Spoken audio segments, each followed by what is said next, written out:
안녕하세요. 오늘도 감사한 새날입니다. 오늘 창세기 47장 같이 읽도록 하겠습니다. 46장에서는 야곱이 드디어 너무너무나 사랑하는 아들, 죽었던 걸로 알았던 아들 요셉이 애굽에 살아있다는 말, 그리고 총리가 되었다는 말을 듣고 드디어 그곳으로 가는데, 가는 과정에 브엘세바에서 하나님께 제사를 올려드리게 됩니다.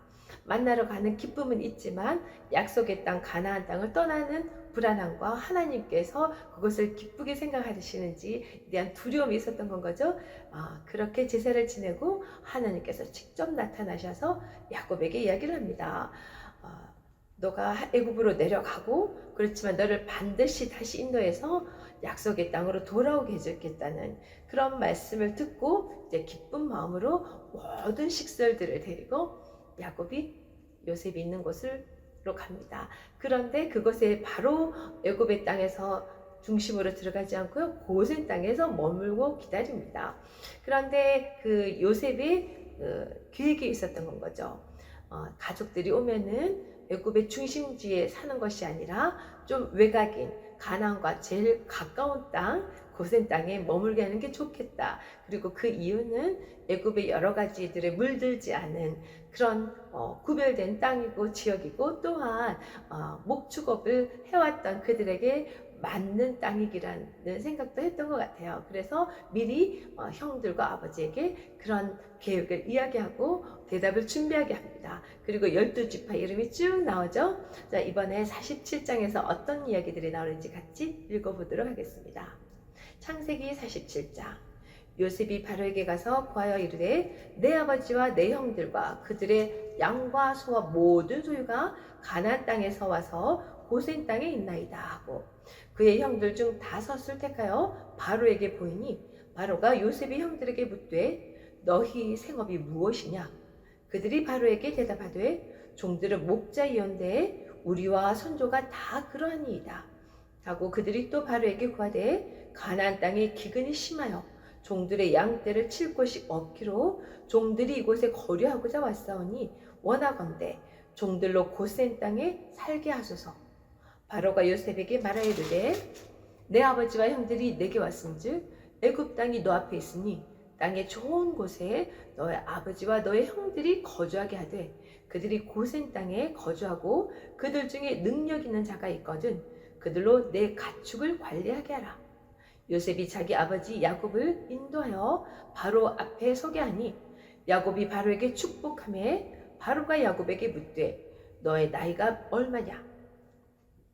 야곱이 바로에게 아뢰되 내 나그네의 길이 세월이 130년이다. 내 나이가 얼마 못 되니 우리 조상의 나그네 길에 연조에 미치지 못하나 험악한 세월을 보내었나이다 하고, 야곱이 바로에게 축복하고 그 앞에서 나오니라. 요셉이 바로의 명령대로 그의 아버지와 그의 형들에게 거주할 곳을 주되 애굽의 좋은 땅 람셋을 그들에게 주어 소유로 삼게 하고, 또 그의 아버지와 그의 형들과 그의 아버지 온 집의 그 식구를 따라 먹을 것을 주어 봉양하였더라. 기근이 더욱 심하여 사방에 먹을 것이 없고 애굽 땅과 가나안 땅이 기근으로 황폐하니 요셉이 곡식을 팔아 애굽 땅과 가나안 땅에 있는 돈을 모두 거두어 드리고 그 돈을 바로의 궁으로 가져가니 애굽 땅과 가나안 땅에 돈이 떨어진지라. 애굽 백성이 다 요셉에게로 와서 이르되 돈이 떨어졌사오니 우리에게 먹을 거리를 주소서. 어찌 주 앞에서 죽으리이까? 요셉이 이르되 너희의 가축을 내라. 돈이 떨어졌은즉 내가 너희의 가축과 바꾸어 주리라. 그들이 그들의 가축을 요셉에게 끌어온는지라. 요셉이 그 말과 양떼와 소떼와 나귀를 받고 그들에게 먹을 것을 주되 곧 그 모든 가축과 바꾸어서 그 해 동안 먹을 것을 그들에게 주니라. 그 해가 다 가고 새 해가 되매 우리가 요셉에게 와서 그에게 말하되 우리가 주께 숨기지 아니하나이다. 우리의 돈이 다 하였고 우리의 가축대가 주께로 돌아갔사오니 주께 낼 것이 아무것도 남지 아니하고 우리의 몸과 토지뿐이라. 우리가 어찌 우리의 토지와 함께 주의 목전에 죽으리까? 우리의 몸과 우리의 토지를 먹을 것을 주고 사소서. 우리가 토지와 함께 바로의 종이 되리니 우리에게 종지를 주시면 우리가 살고 죽지 아니하며 토지도 황폐하게 되지 아니하리이다. 그러므로 요셉이 애굽의 모든 토지를 다 사서 바로에게 바치니 애굽의 모든 사람들이 기근에 시달려 각기 토지를 팔았습니다. 땅이 바로의 소유가 되니라.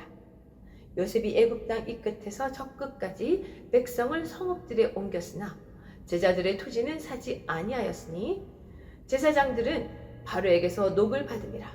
바로가 주는 녹을 먹음으로 그들이 토지를 팔지 않으이었더라. 요셉이 백성에게 이르되 오늘 내가 바로를 위하여 너희 몸과 너희 토지를 샀노라. 여기 종자가 있으니 너희는 그 땅에 부리라. 추수의 5분의 1을 바로에게 상납하고 5분의 4는 너희가 가져서 토지의 종자로도 삼고 너희의 양식으로도 삼고 너희 가족과 어린아이의 양식으로도 삼으라. 그들이 이르되 주께서 우리를 살리셨사오니 우리가 주께 은혜를 입고 바로의 종이 되겠나이다. 요셉이 애굽 토지법을 세우매 그 5분의 1이 바로에게 상납되나 제사장의 토지는 바로의 소유가 되지 아니하여 오늘날까지 이르니라. 이스라엘 족속이 애굽 고센 땅에 거주하며 거기서 생업을 얻고 생육하고 번성하였더라. 야곱이 애굽 땅에 17년을 거주하였으니 그의 나이가 147세라. 이스라엘이 죽을 날까지 가까움에 그의 아들 요셉을 불러 그에게 이르되 이제 내가 너에게 은혜를 입었거든 청하노니 너의 손을 내 허벅지 아래에 넣고 인애와 성실함으로 내게 행하여 애굽에 나를 장사하지 아니하도록 하라. 내가 조상들과 함께 눕거든 너는 나를 애굽에서 메어다가 조상의 묘지에 장사하라. 요셉이 이르되 내가 아버지의 말씀대로 행하리이다. 야곱이 또 이르되 내게 맹세하라 하매 그가 맹세하니 이스라엘이 침상 머리에서 하나님께 경배하니라. 아멘. 이렇게 드디어 이제 애굽의 땅에 야곱의 모든 식솔들이 가서 이제 정착하게 되는데요. 46장에서 우리가 본 것처럼 그들이 가서 정착한 땅은 애굽의 중심지가 아니라 가나안에서 가장 가까운 애굽의 땅에서 가장자리의 땅 고센 땅에 자리를 잡게 된 거죠. 그곳에는 이유가 있었던 거라고 우리가 나눴었는데요. 요셉이 굉장히 지혜로운 것 같아요. 첫째는 이렇게 많은 사람들이 한꺼번에 애굽 땅에 왔을 때 한두 사람도 아니고 여기 보면 70명이라고 해놨잖아요. 그렇게 식솔들이 왔을 때 자기들의 생업이나 여러 가지가 뺏긴다는 어떤 그런 불평이 나올 수 있기 때문에 그런 마음들을 잠식해 줄 수 있는 그런 좋은 생각이었고요. 또한 구별된 땅, 애굽의 그 정말 우상이 만무하는 그런 곳에 떨어져서 구별되어 있는 땅, 고센 땅에서 살게 하는 그런 이제 이야기를 이미 마쳤었는데 요셉이 이제 바로에게 가서 구합니다. 그렇게 아버지와 내 형들이 양과 소를 모두를 데리고 가나안 땅에서 고센 땅에 지금 와갖고 있는데 그들 중에서 5명을 택해서 바로에게 인사를 시킵니다.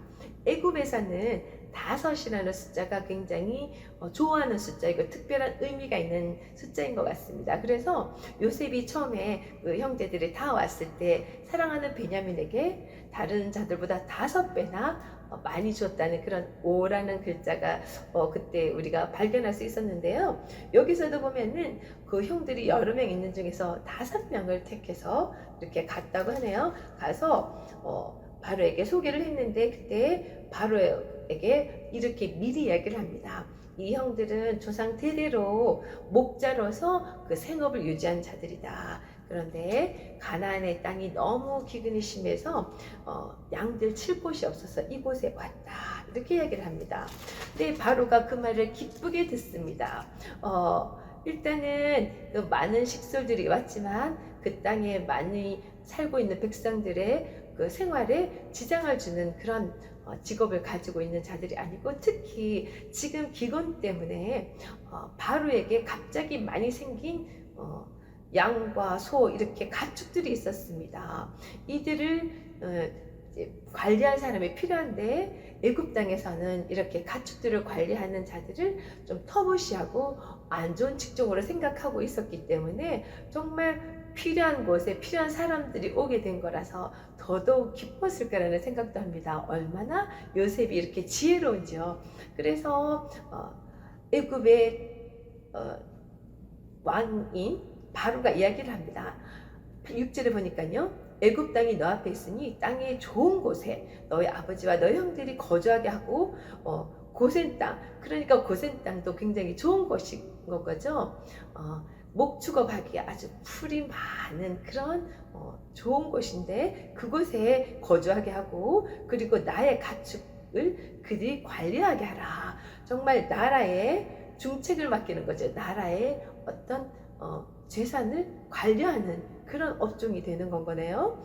그랬을 때 이제 요셉이 이번에는 아버지 야곱을 바로에게 인도를 합니다. 그런데 7절에 보니까요. 자, 아버지 야곱을 인도하여 바로 앞에 서게 하니 야곱이 바로에게 축복하매. 이렇게 한 나라에 그리고 그 시대에 가장 높은 바로 왕인데 왕 앞에 가서 왕이 먼저 말 건네기도 전에 아랫사람일 수 있는 야곱이 먼저 축복을 하네요. 인사하는 것도 아니고 축복을 합니다. 참 놀라운 일인 것 같아요. 하나님의 택한 백성 그리고 복의 근원이라는 것을 이미 깨닫고 있었던 상황인 것 같아요. 그래서 축복하는 이야기를 했을 때 바로가 야곱에게 묻습니다. 너희 나이가 어떻게 되느냐? 그랬더니 야곱이 고백을 하는데 본인은 나이가 130인데 정말 나그네 길을 살아왔었고 험악한 인생을 보냈다는 이야기를 합니다. 야곱은 우리 믿음의 조상 아브라함으로부터 쭉쭉쭉 내려오면서 드디어 이스라엘이라는 우리 구원받을 백성들의 대표되는 어떤 그런 이름을 받게 되잖아. 이스라엘. 우리가 하나님의 백성이라면 이 땅에 살고 있는 모든 인생이나 그 시간들이 나의 것을 채우고 나의 것을 만들어가는 뿌리 내리는 것이 아니라 나그네 같은 마음으로 살아야 될 것 같습니다. 왜냐하면 우리의 본향은 아버지 집 하늘 천국에 있기 때문에 이 고백을 야곱이 하네요. 나그네의 길을 살았다 이야기를 합니다. 그러면서 또 10절에도 야곱이 또 바로에게 축복을 하고 그 앞에서 나옵니다. 결국 이제 정말 그들이 살고 싶었던 땅 고센 땅에 있는 라암셋에 그들이 그 땅을 소유로 삼고 그곳에서 먹을 것이 풍부하게 걱정 없이 살 수 있는 그런 상황이 되었습니다. 그렇지만 그 7년의 기근이 있었기 때문에 그 기근이 계속 이제 깊어지면서 많은 자들이 그 곡식이 필요해서 요셉 앞에 오게 됩니다. 우리가 요셉을 예수님의 어떤 그 표본으로 생각하고 우리가 이거를 보면은 굉장히 중요한 의미를 놓치지 않을 것 같아요. 예수님께서 죽을 수밖에 없는 우리 생명을 구하시기 위해서 이 땅에 오셨잖아요. 요셉도 많은 자들의 생명을 구하기 위해서 애굽 땅에 이제 하나님의 계획에 의해서 보내지게 되었고요. 또 많은 자들이 기근으로 죽게 되었을 때 요셉 앞에 나와서 그 생명을 얻을 수 있는 것을 구하게 됩니다. 그래서 생명을 유지할 수 있는 그런 자가 된 건 거죠. 도움을 줄 수 있는 자. 15절에 보니까요. 애굽과 가나안 땅에 돈이 떨어져서 모든 애굽 백성이 다 요셉에게로 와서 자, 우리에게 먹을 것을 주소서 어찌 주 앞에서 죽으리까. 요셉이 이렇게 곡식을 주지 않으면 다 죽게 되는 상황이라는 건 거예요. 그래서 이제 요셉이 그들에게 다 이렇게 먹을 약식들을 주는데요. 돈도 떨어지고 나니까 이제 가축과 땅을 또 요셉에게 들고 와서 그들이 음식을 받게 됩니다. 양식을 얻어갈 때 그들이 한 해 동안 먹을 것을 그들에게 주니라 이렇게 합니다. 그렇게 먹을 것을 다 주고 나는데 그 다음 해가 되고 나니까 또 먹을 것이 없어졌잖아요. 그래서 다시 또 그들이 와서 이야기합니다. 이제 돈도 없고 토지도 없고 자기들의 가축도 없고 이제는 자기 몸과 토지밖에 없습니다. 자, 그러니 우리가 또 이 양식을 주시지 않으면 요셉이 당신이 우리에게 양식을 주시지 않으면 우리는 죽을 수밖에 없습니다. 그러니 우리는 이제 이 모든 것을 주고 나는 당신의 바로의 종이 되겠습니다. 이렇게 고백하게 되네요. 19절에 그런 이야기가 나옵니다. 우리가 토지와 함께 바로의 종이 되리니 우리에게 종자를 주시면 우리가 살고 죽지 아니하며 토지와 토지도 황폐하게 되지 아니하리이다. 이 요셉의 손에 이들의 생명이 달려 있었던 건 거죠. 요셉은 참 지혜로운 것 같아요. 이런 모든 상황을 그냥 무료로 그냥 막 나눠주는 것도 아니고 그들이 뭔가를 내어놓고 그것을 구하게 하고 그리고 질서 있게 그들이 죽지 않을 수 있도록 모든 종자도 내어주고 또 먹을 약식도 주는 건 거죠. 20절에 보니까 요셉이 애굽의 모든 토지를 다 사서 바로에게 바쳐서 이제 그 바로의 소유가 되는 땅이 엄청 많게 됩니다. 요셉이 애굽 땅 이 끝에서 저 끝까지 백성을 성읍들에 옮겼으나 그 뒤에 제사장은 어떤 이제 삶을 살게 되는지 여기 나오는데요. 제사장은 바로가 주는 녹을 먹었기 때문에 그들이 토지를 팔지 않았다고 나옵니다. 바로가 꿈을 꿨을 때 여기 제사장들이나 많은 자들이 바로에게 그 꿈에 대해서 해석할 수 없었던 이유 중에 또 이런 것도 이유가 있지 않을까 한번 생각을 해봅니다. 그들의 목숨이 그들의 먹을 수 있는 먹거리가 바로의 손에 달려있기 때문에 그 꿈 이야기를 들었을 때 함부로 말을 할 수가 없었던 건 거죠. 그래서 바로의 손에 자기들의 모든 것이 달려 있었던, 그래서 바로의 녹을 받는 이런 자들은 바로에게 바른 말을 하기가 어려웠을 것 같아요. 그렇게 제사장은 바로의 왕의 손에 이제 잡혀 있는 그런 사람들이네요. 23절에 보니까 요셉이 백성들에게 아주 이렇게 지혜롭게 하는 것이 종자가 여기에 있으니 그 너희 땅에 뿌리라. 그리고 추수했을 때 5분의 1을 바로에게 상납하고 5분의 4는 너는 가져라. 아까 5라는 숫자를 애굽의 사람들이 좋아한다고 했었잖아요. 그래서 같은 의미가 나오는 것 같아요. 5분의 1은 바로에게 바치고 5분의 4는 너희가 먹으라. 그렇게 하고 또 너희 가족들도 어린 아이들도 다 양식으로 삼고 생명을 보존하라고 그렇게 했습니다. 그 다음에 27절부터 보면은요, 이제 이스라엘 이제 족속들의 이야기가 다시 나오는데요. 애굽의 고센 땅에 거주하면서 거기서 생업을 하면서 생육하고 번성하는 이야기가 나옵니다. 아브라함에게 이미 이 모든 것들이 이제 예언이 되었던 이야기인 거 우리 기억하잖아요. 참 생육하고 너희 자손이 번성할 텐데 다른 나라에 가서 400년의 종살이를 하게 될 것이다. 그렇지만 다시 번성하여져서 이 땅으로 올 거라는 이야기를 했는데요. 여기에 지금 야곱이 모든 식수를 가지고 애굽의 기근 때문에 가서 그곳에서 400년의 종살이가 시작되는 그런 상황입니다. 그렇지만 그곳에서 그들은 생육하고 번성하네요. 큰 민족으로 이제 점점점 이제 커져갑니다. 근데 야곱이 드디어 이제 147세가 되면서 이 땅의 나그네 인생이 마감할 때가 되었네요. 그래서 이스라엘이 죽을 날이 가까움에 그의 아들 요셉을 불러서 그에게 이르되 내가 너에게 은혜를 입었거든 청하노니 너의 손을 내 허벅지 아래 놓고 이내와 성실함으로 내게 행하여 애굽의 나를 장사하지 아니하도록 하라. 이제 죽을 날이 가까운 것을 야곱은 느끼면서 사랑하는 아들 요셉을 부릅니다. 그 시대에는 허벅지에 손을 넣고 약속하는 것은 정말 중요한 약속을 할 때 그런 걸 하잖아요. 아브라함이 그 이삭의 아내를 구하기 위해서 종에게 약속을 할 때 또 그렇게 허벅지에 놓고 하는 약속들이 기억이 납니다. 그렇게 하면서 가장 중요하게 부탁하는 게 무엇이었냐면요. 애굽 땅에서 나를 장사하지 마라. 나를 조상이 계시는 묘지에 장사하라. 그는 늘 약속의 땅 가나안을 마음에 품고 있었던 거죠. 그래서 그 마음을 전하면서 약속하라고 요셉에게 이야기합니다. 그랬을 때 30절에 보니까 요셉이 이르되 내가 아버지의 말씀대로 행하리이다. 아버지가 비록 몸이 이곳에서 생을 다한다 하더라도 그것을 모시고 가나안 땅 조상의 묘지로 모셔 가겠다고 이야기합니다. 31절 마지막 절에 야곱이 또 이르되 내게 맹세하라 하매 그가 맹세하니 이스라엘이 침상머리에서 하나님께 경배하니라. 그의 정말 마지막 순간까지 하나님께 경배하는 모습, 하나님의 말씀을 붙들고 약속을 늘 품고 사는 그 모습을 우리가 한번 확인했습니다. 어, 우리 야곱이 정말 그 애굽의 높은 왕 바로에게 가서 그 하나님의 복을 받은 우리 복의 근원이 된 자들이기 때문에 만나자마자 복을 주는 축복을 하는 그런 장면을 우리가 봤는데요. 이스라엘은 정말 하나님의 백성으로서 복의 근원으로서 그 정체성을 잘 기억한 것 같고요.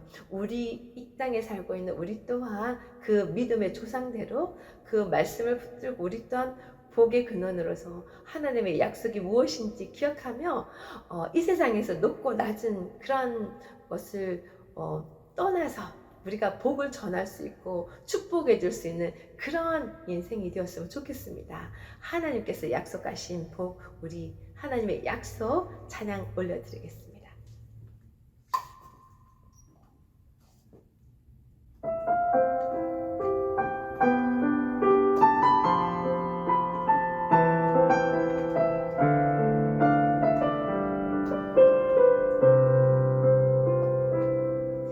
여호와님 너에게 복을 주시기를 원하며 너를 지키시기를 원하시며 여호와의 그 얼굴을 너를 향하여 드사 은혜와 평강 주시기 원하노라. 너를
우리에게 주신 하나님의 귀하신 약속, 신실하신 하나님의 그 약속을 우리가 꼭 붙들고요. 우리가 복의 근원인 것을 절대 잊지 마시고요.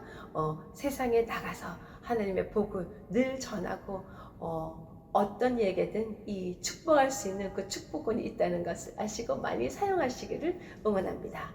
예, 주님 안에서 늘 승리합시다. 여러분을 응원합니다. 화이팅!